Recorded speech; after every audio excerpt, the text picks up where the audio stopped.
అటువంటి డైరెక్టర్కి ఇది అద్భుతం. ఇది చెప్పకపోతే సారీ, అంటే నేను ప్రీ రిలీజ్ ఈవెంట్లో మిస్ అయ్యాను. సో ఆ టైం కూడా తీసేసి మాట్లాడుకుంటున్నాను. సో ఇప్పుడు నేను ఆలోచిస్తున్నా, నేను అక్కడ లొకేషన్కి వచ్చాను, ఎలా తీస్తారు సీను. ఆ సీన్ ఏంటంటే విలన్ అదే మామగారింటికి హీరో గారు రావటం, మా టీం అందరితో పాటు, పైగా అందులో డ్యాన్స్ కూడా వేయటం ఉంది. డ్యాన్స్ అది మన వల్ల అయ్యే పని కాదు. ఏంటి ఎలా చేస్తాడంటే, నేను వెళ్ళేసరికండి అక్కడ పెద్ద జాజ్ డ్రమ్స్ పెట్టిన బండి ఒకటి ఉంది, ర్యాంప్. ఆ ర్యాంప్ మీద దానికి బైక్ ఉంది. ఏంటి అంటే అప్పుడు అసిస్టెంట్ డైరెక్టర్స్ వచ్చి, సూర్య వాళ్ళు వచ్చి, భయ్యా దీని మీద కూర్చొని మీరు ఆ డ్రమ్స్ వాయిస్తున్నట్టు మీద ఒక ఎంట్రీ తీసుకుంటున్నాను. ఓ బాగుంది ప్లాన్, చాలా బాగుంది అనుకున్నాను. బాగుంది ప్లాన్ అని కూర్చుంటే ఏమంటే సినిమా చూస్తున్నప్పుడు, ఇప్పుడు నేను ఆడియన్స్గా నేను సినిమా చూస్తున్నప్పుడు చిరంజీవి గారి ఎంట్రీ ఫుల్ బిల్డప్తో వస్తుంది. మన మామగారి క్యారెక్టర్, హీరోయిన్ క్యారెక్టర్ అందరూ చూస్తుంటారు. వస్తుంది. వచ్చిన తర్వాత డైలాగ్ స్టార్ట్ చేస్తుంటారు. వెనక అభినవ్, క్యాథరిన్, మా టీం ఇద్దరు కనిపిస్తుంటే నేను ఒక ఆడియన్స్లోకి వచ్చి, అవును నేను ఉండాలి కదా, ఎక్కడెక్కడ ఉన్నాను మర్చిపోయాను, అంటే ఇన్వాల్వ్ అయిపోయాను నేను అంటాం. అటువంటి టైంలో ఆయన విజిల్ వేసిన తర్వాత సెపరేట్ ఎంట్రీ, అంటే కాలిరినుడికి కూడా ఇంత ఇంపార్టెన్స్ ఇచ్చి, వాడి వల్ల ఒక సెపరేట్ ఎంట్రన్స్ ఇచ్చి, ఒక డ్రమ్స్ కొడుతున్నట్టు ఇలా బిల్డప్తో వచ్చి అలా ఎంట్రీ ఇచ్చేసరికి అది హైలైట్ అయిపోయి, అబ్బా అనిల్ రావుపూడి ఎంత బాగా డిజైన్ చేస్తున్నాడంటే ఎలా, అది ఎక్కడి నుంచి వచ్చింది. నేను అంటుంది ఏదో మొక్కుబడిగా కమిట్ అయిపోయాం ఆర్టిస్ట్, ఇప్పుడు కొత్తగా మనలో ఎవరిని వెతుక్కోలేము, ఏదో ఒకటి కానిచ్చేద్దాం అనుకుని ఏం చేయొచ్చో కూడా చెప్తున్నానండి.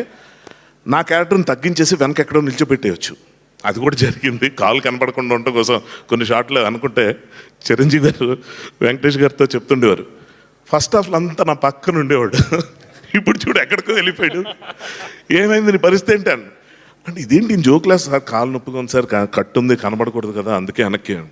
నడిచేవేయా ఇంకెంతకాలం, నెల రోజులు అయిందని. కాదు సార్ 2-3 నెలల, అంటే ప్రీ రిలీజ్కి నడుస్తావా, సినిమాలో నాకు ఉపయోగపడదు నువ్వు అంటే, సార్ కొంచెం నొప్పి అని, ఎక్కువ భయపడుతున్నావు అనిపిస్తుందండి. లేదు సార్ డాక్టర్ చెప్పారు, సార్ నీ కర్మ అని వదిలేశారు. ఇది ఇలాగుండగా ఇటువంటి టైంలో అటువంటి ఎంట్రీ ఇచ్చి సార్ కూడా అన్నారు, చిరంజీవి గారు కూడా అన్నారు, హర్ష చూసావా డ్యాన్స్ చేసే ఛాన్స్ మిస్ అయిపోయావు నువ్వు, చక్కగా అభినవ్ చేస్తున్నాడు, క్యాథరిన్ చేస్తున్నావు, నువ్వు డ్యాన్స్ చేసి మిస్ ఏమండి.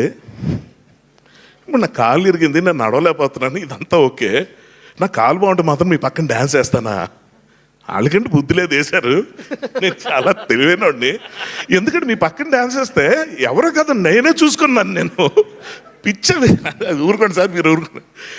అసలు అంటే నిజంగా అండి, నా దురదృష్టాన్ని కూడా అదృష్టం కింద మార్చేసి ఇప్పుడు నేను అక్కడ డ్యాన్స్ వేస్తే అవసరం ఇడికే డ్యాన్స్ అని జనం అనుకునేలా కాకుండా గమ్మత్తుగా అది తప్పోయేలా చేసి, ఆ విధంగా నాకు కలిసి వచ్చేలా చేసి, నిజంగా ఇవాళ ఈ సక్సెస్ ఇంత చూసిన తర్వాత, ఈ సినిమా మొదటి రోజు ఆడియన్స్ దగ్గర నుంచి రెస్పాన్స్ అది చూసిన తర్వాత ఎంత గుండె నిండిపోయిందంటే, చాలు కదా ఈ జీవితానికి, అంటే ఒక ఒక ఒక లైఫ్ టైం అచీవ్మెంట్ లాగా చిరంజీవి గారితో చేయటం, అంత పెద్ద రోలు, వెంకటేష్ గారు ఉన్నారు ఇక్కడ, చాలామంది మంచి కథ రైటర్సు, మంచి టెక్నీషియన్స్, మంచి సినిమా.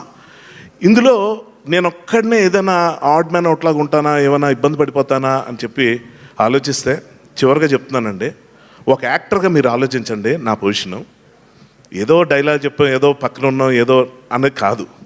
వెంకటేష్ గారిని చిరంజీవి గారిని కూర్చోబెట్టి వాళ్ళు గొబ్బెమ్మలు రథం ముగ్గులని తిట్టుకుంటూ ఉంటే మధ్యలో వచ్చి వాళ్ళిద్దరిని చార్జ్ చేసే సీన్ పడ్డం అన్నది ఏదైతే ఉందో, ఈ కాలు వేసుకొని నాకు ఆ పరిస్థితి వస్తుందని నేను ఏ రోజు అనుకోలేదు.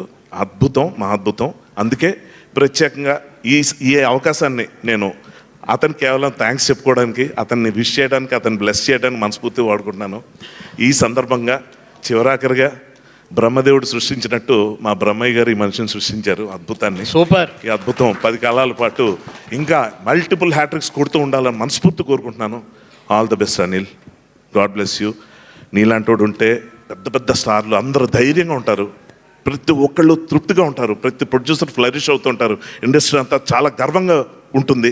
తెలుగు సినిమా ఖ్యాతిని పాన్ ఇండియా లాంటి టెంప్టేషన్స్కి వెళ్లకుండా మామూలుగా చిన్న కథ నించుకొని చక్కగా తినగానే అరిగిపోయే ఫుడ్ లాంటి మంచి భోజనం పెట్టినందుకు చాలా చాలా థ్యాంక్స్. ప్రేక్షకులందరి తరపున, ఫ్యాన్స్ అందరి తరపున I wish entire team congratulations and all the best. Thank you very much. Thank you.